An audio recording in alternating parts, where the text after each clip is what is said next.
The beast in the cage. The skies above Krolax 7 were always red, like a burning sunset that never faded. This alien world was dangerous, wild, and full of creatures that could tear a man apart in seconds. But none of them were as feared as the Vorkul, the apex predator of the planet, huge, smart, and deadly. Even the alien warriors called it the death that walks. Inside a tall silver building protected by force fields and energy walls, the beast was kept in a giant cage. It growled quietly, pacing back and forth, its sharp black claws clicking on the metal floor.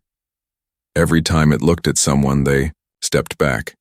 Its eyes were glowing gold like twin suns filled with rage. Today, a special guest had arrived from Earth. Captain Ryan Hale, a human explorer and former soldier, stepped out of the transport shuttle. He was calm, his boots hitting the ground like he owned it. His eyes scanned the building ahead. Tall alien guards stood on each side of the path. Behind them, alien scientists in long white coats whispered to each other. One of them, Zira, watched Ryan with curious eyes. She had blue skin with silver patterns running across her cheeks. She didn't trust humans, especially not this one. But orders were orders. The Earth-Human Alliance had sent Ryan to learn about their world. "Welcome, Captain Hale," Zira said, her voice polite but cold. "We've prepared a tour. Please stay close. This facility is not safe." Ryan smiled. "Don't worry. I've been in worse places." They walked through long metallic halls until they reached the main chamber. "There," Zira pointed. "That is our greatest mistake and greatest fear. The Vorkul." The cage stood in the center like a throne made of pain. Red energy shimmered around it. Inside, the creature stood still, 8 feet tall, with dark armored skin like steel. Its tail swayed slowly and its breathing sounded like thunder. Other aliens stayed far back behind walls and safety glass. Ryan, without saying a word, walked closer. "Stop!" Zira shouted. "That's close enough. One more step and—" But Ryan didn't stop. He kept walking until he was just a few feet from the cage. The Vorkul looked up, its golden eyes locking with his. For a long moment, everything went silent. Then something shocking happened. The beast tilted its head. It stepped forward. The guards shouted, readying their weapons, but the Vorkul didn't attack. It lowered its massive head and let out a soft growl. Not a threatening one, a familiar one, like a dog seeing its long-lost owner. And then it bowed. Zira's eyes widened in shock. Impossible. This creature has never shown submission. Not even to our warriors. "What did you do to it?" Ryan didn't answer right away. He slowly kneeled in front of the cage, looking into the creature's eyes. "I'm not here to control it," he said softly. "We understand each other." "How?" Zira asked, walking slowly toward him, still unsure if this was real. "How do you know this beast?" Ryan stood up, dusting off his knees. "That is a long story." Behind the safety glass, the other scientists were panicking. Alarms had started to beep. The system couldn't explain the creature's calm behavior. Was it broken? Was it a trap? The High Council of Krolax would want answers. Zira looked at Ryan. She wasn't just surprised now, she was afraid. "This will not go unnoticed, human. You just made history or a mistake." Ryan simply looked at the creature, then at her. "Sometimes the only difference between a monster and a friend is how you treat them." The beast growled again, low and deep, but this time it sounded almost like a purr, and far above the chamber, cameras recorded everything. The planet was watching. The human secret. The news spread like wildfire across Said.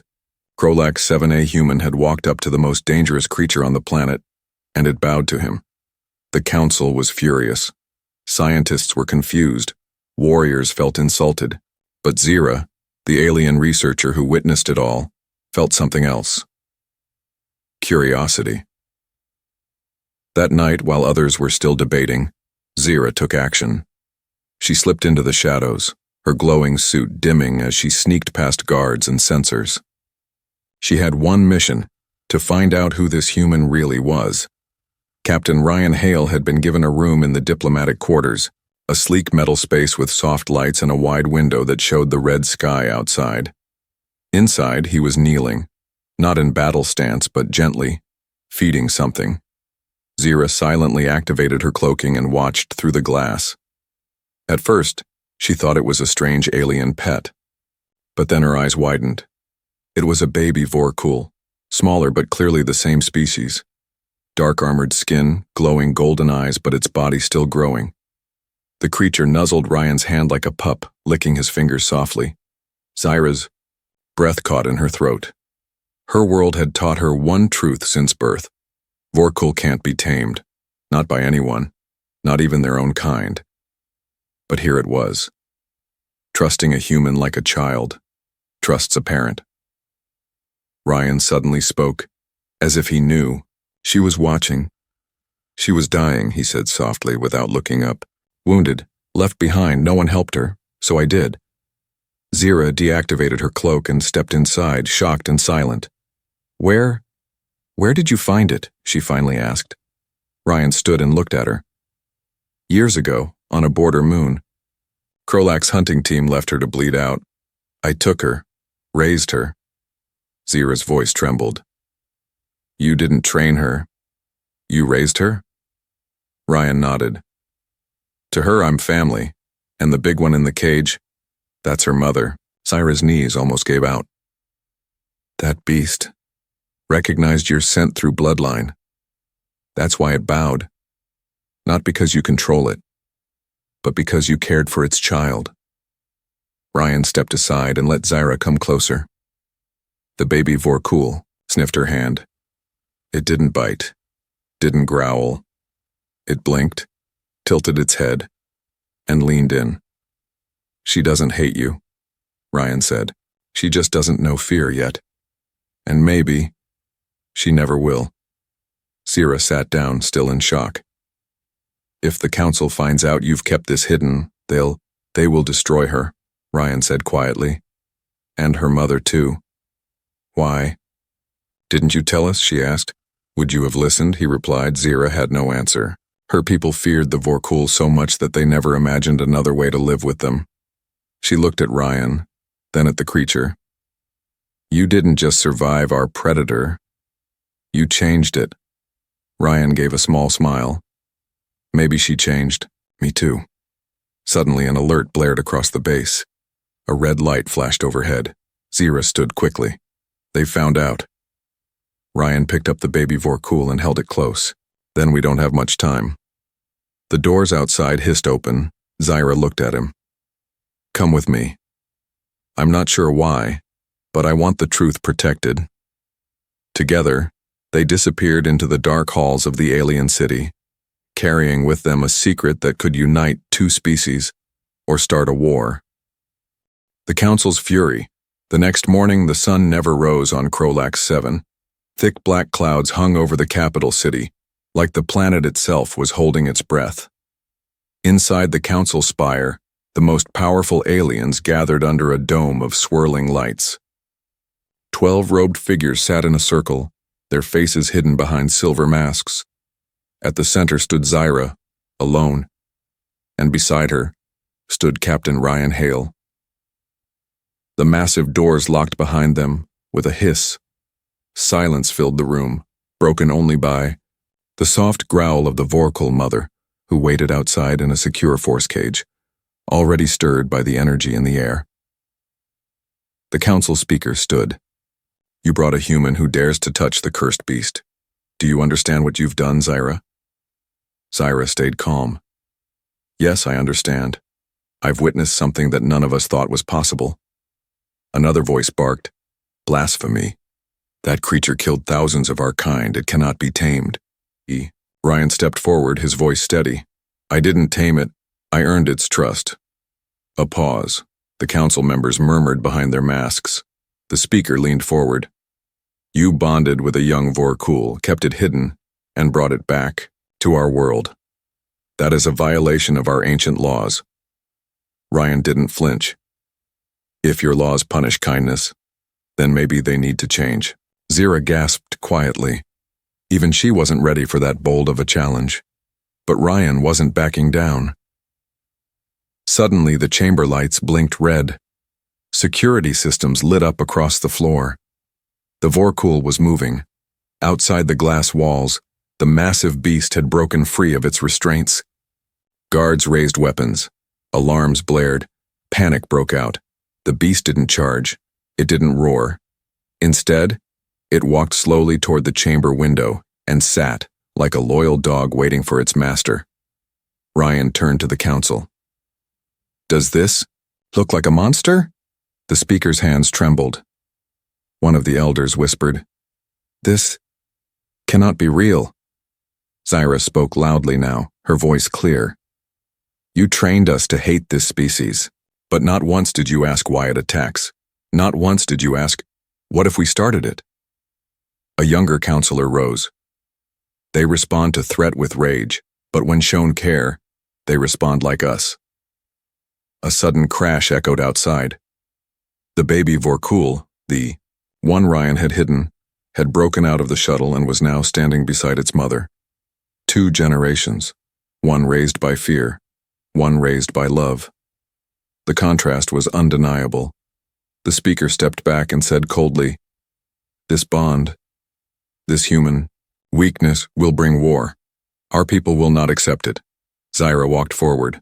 "Then let the people decide." She pulled a small device from her coat and activated it. A hologram of the beast bowing to Ryan played above the council floor, broadcasting live across the planet. Millions of Krolaxians were now watching. "No more secrets," she said.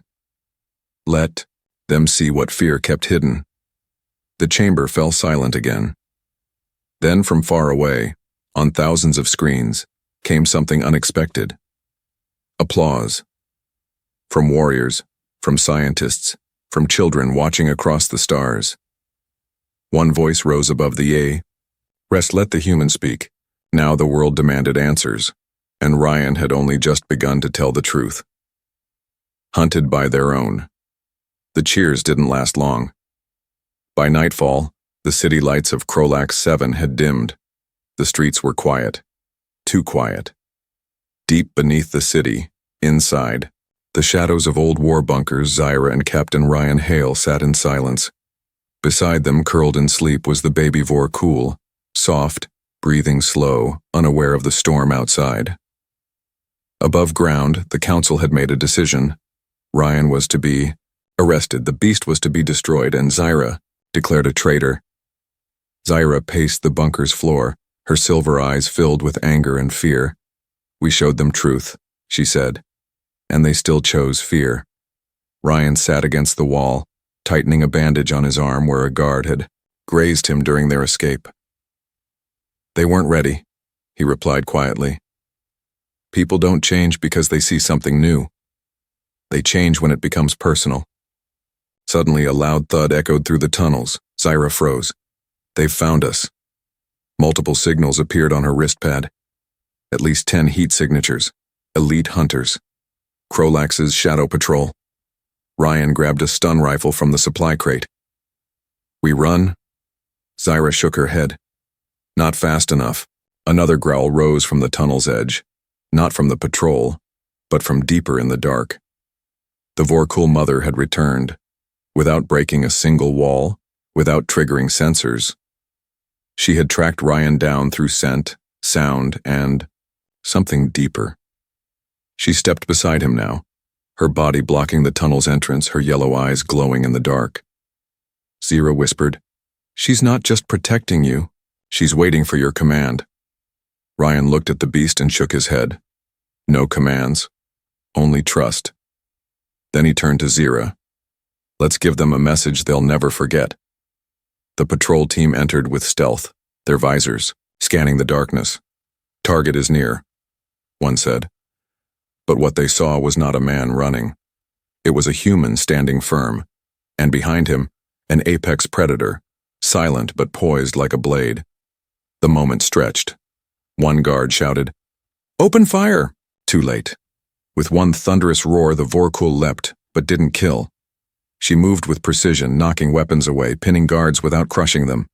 Each strike was controlled. No deaths, only fear. Zyra stepped forward, holding up her hands. We're not your enemies, but if you keep chasing us, you will be. The last guard dropped his weapon and ran. Ryan walked to the lead patrol officer, now trembling on the ground. Tell the council, your strongest hunters were spared. By choice. Then he turned to Zyra. It's time we stop hiding. Later, that night, Zyra connected to an old broadcast relay hidden in the outer rim. She began to speak to the galaxy. They call him dangerous. They call the beast a monster. But I saw something stronger than fear. I saw compassion tame what war could not. If this human can reach a creature we've hated for generations, maybe the problem was never the beast. Maybe the problem was us. The message went viral, and across Krolax 7, walls of fear began to crack. But deep within the council tower, a shadowy figure turned off the screen and said coldly, "If the people won't silence them, I will." The Predator's revenge smoke drifted through the trees of the Mirewood expanse, a silent, forbidden jungle where even Krolaxian soldiers feared to go. This is where Ryan, Zyra, and the two Vorkul, mother and child, had taken refuge. But peace was short-lived. From orbit, a stealth dropship was descending, black and silent. Inside it, Commander Vaynak, the Council's top enforcer, tightened his gloves. This time, he said, no warnings, no captures, just elimination. On the forest floor, Ryan gently stroked the young Vorkul's back. It purred softly. Zyra stood nearby, scanning a signal spike on her wristband. They're coming, she said. Fast, and not just hunters, executioners. Ryan stood, calm but ready. They want fear again. Let's show them something else. But the forest around them fell into silence. No birds, no bugs, not even wind. A moment later, red lasers shot through the trees. Explosions shook the ground. Trees fell. Fire spread. Ryan grabbed Zyra and dove behind a thick root wall. Soldiers swarmed in from all sides. One shouted, "Target acquired, take the human." But before they could fire, she appeared. The mother Vorkul erupted from the shadows like living thunder. Her roar cracked through the jungle, shaking leaves from the branches. With frightening speed, she charged, not blindly but with purpose. She didn't kill, she disabled. One soldier was swept aside, his weapon crushed. Another was pinned to a tree by a broken branch but left alive. The squad's formation shattered. Commander Vaynak fired a pulse cannon directly at her chest. She staggered. Ryan yelled, "No!" But then, a second roar. The young Vorkul, now grown enough to stand tall, leapt from the rocks above. For the first time, mother and child fought together. Not as wild beasts, but as a team. One blocked attacks, the other disarmed weapons. Together they moved like warriors with honor. The soldiers were overwhelmed, and watching from a hidden drone above, millions of people across Krolax saw the live feed, again leaked by Zyra. This wasn't chaos. It was restraint. This wasn't revenge. It was mercy. When the battle ended, only the commander remained conscious. He reached for a hidden blade. But Ryan stepped forward first and held out his hand. You saw what they did. They had the power to kill you. They chose not to, Commander Vaynak growled. Why? What do you want? Ryan didn't blink. We want your fear to end, and your lies with it. Behind him, the Vorkul growled once, low and steady. Not to threaten, but to remind. Zyra stepped beside him. You say they're monsters, but they just protected the man who showed them kindness. Who's the real monster now? Back in the capital, the broadcasts had changed everything. Citizens gathered, in crowds chanting, "Let the beasts live. Let the humans speak. End the fear." The council could no longer deny the truth. And far away in the jungle as night fell, Ryan sat beside the two beasts, their bodies curled together, finally resting. Zyra looked at him. You didn't just fight them. You rewrote the story. Ryan replied quietly. They never wanted war. Just someone who didn't treat them like weapons. And somewhere in the distance, the first star appeared over Krolax 7, a small symbol that change was finally coming. A new alliance, the Great Halls of the Krolaxian High Dome had never seen so many faces, alien or human. Thousands filled the space, standing shoulder to shoulder. Screens hovered in the air, showing live feeds across the planet and Earth. It was the first joint assembly between species, called in a hurry, out of pressure, and out of fear. But Hope had arrived wearing a human's face. Captain Ryan Hale walked into the center beside him, Zira, dressed not in her science robes but in ceremonial silver, the colors of truth. And just behind them, under heavy guard but calm and unchained, stood the Vorkul mother and her daughter, heads bowed, silent but powerful. Not as weapons, not as prisoners, as guests. An elder stepped forward. Our history with the Vorkul has been written in blood, he began. But today we ask, can it be rewritten? The chamber fell quiet as Ryan took the podium. He looked around, then up, then finally, into the eyes of every being watching. You feared them because you never tried to. Know them, he said. You taught them violence by giving them pain. But when I gave them a hand instead of a cage, they gave me loyalty I never asked for. He paused. I didn't tame them. I treated them like family. Zira stepped forward. I was trained to study them, fear them, keep them locked away. But that fear was never theirs. It was ours, and it nearly destroyed us. A soft murmur spread through the hall. Heads nodded. Even some old counselors lowered their eyes. Then a voice from the side. It was Elder Vanak, commander turned survivor. His face still bruised. His pride still burning. He spoke slowly. I fought them, I saw what they could do, and they let me live. He pointed to the beasts. That is not instinct. That is choice. The silence that followed felt like gravity had shifted. Then, a sound no one expected. Applause. One voice. Then 10. Then 1,000. Then across every screen on every world tuned in, cheering. Moments later, the council took their vote. 1. By one, the ancient hands were raised, and when the final hand lifted, the chamber erupted. The alliance was born. Krolax and Earth would work together, not just in science and defense, but in trust.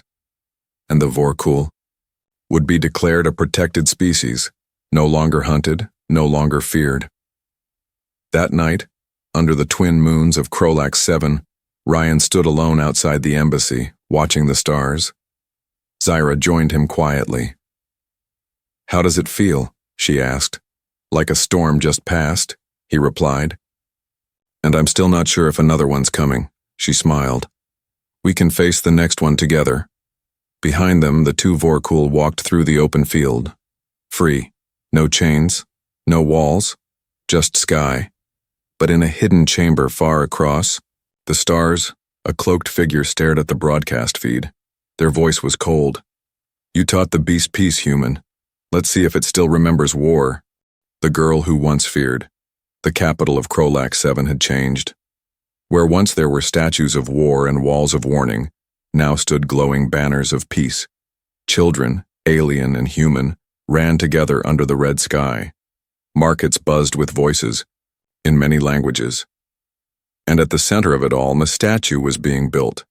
Not of a hero, not of a weapon, but of a moment. A man standing beside a beast. Inside the new interstellar Unity Hall, Zira stood alone in front of a mirror, adjusting her ambassador's badge. Her fingers trembled slightly. She looked older, not in face but in spirit. Wiser, healed, changed. Once she had been the girl who couldn't walk near a caged Vorkul without shaking. Now, they followed her like guardians. A soft knock echoed at the door. Ryan entered, dressed in a black and silver, suit lined with Earth and Krolaxian symbols. They're waiting, he said. Zira nodded, then turned. So many people, so many eyes. I never thought I'd be the one giving this speech. Ryan smiled. You're not just giving it. You earned it. Outside, the ceremony began. Lights hovered in the air, casting a warm blue glow over the crowd. Hush fell. Zira stepped forward to the platform. Behind her, the mother Vorkul stood silently, wearing a mark of honor on its armor-like scales. Beside it, her daughter, now nearly full-grown, sat calmly, eyes scanning the horizon, always alert. Zira's voice echoed across the hall. I used to fear the things I didn't understand. I feared the beasts. Then I feared the truth. But a human walked into our world and showed me that understanding doesn't start with strength. It starts with listening. And today, I no longer fear. She looked down at the young Vorkul. I once believed these creatures were monsters, but when I looked into her eyes, I saw myself, alone, misunderstood, and just wanting to be seen. Tears quietly rolled down the cheeks of an elder in the front row. Ryan stepped forward and simply said, "We didn't save a species. We just remembered something we'd forgotten. Kindness in it survives everything." The hall erupted in applause, and at that moment, the young Vorkul did something strange. She stood, she looked at Zira, and she bowed. Not to a master, to an equal, Zira's. Hands trembled again, not from fear, but from knowing how far they had come. That night, as fireworks painted the Krolaxian sky, Ryan and Zira sat on the embassy balcony. The two Vorkul rested nearby, watching stars. Zira whispered, "You think there are more like them? On other planets?" Ryan looked up at the sky. "Maybe. And maybe we'll be ready for them this time." Zira smiled. "If we are, it'll be because one human showed us how. Far across space, on a quiet world forgotten by war. Another. Predator opened its eyes, and somewhere deep inside, it no longer felt alone.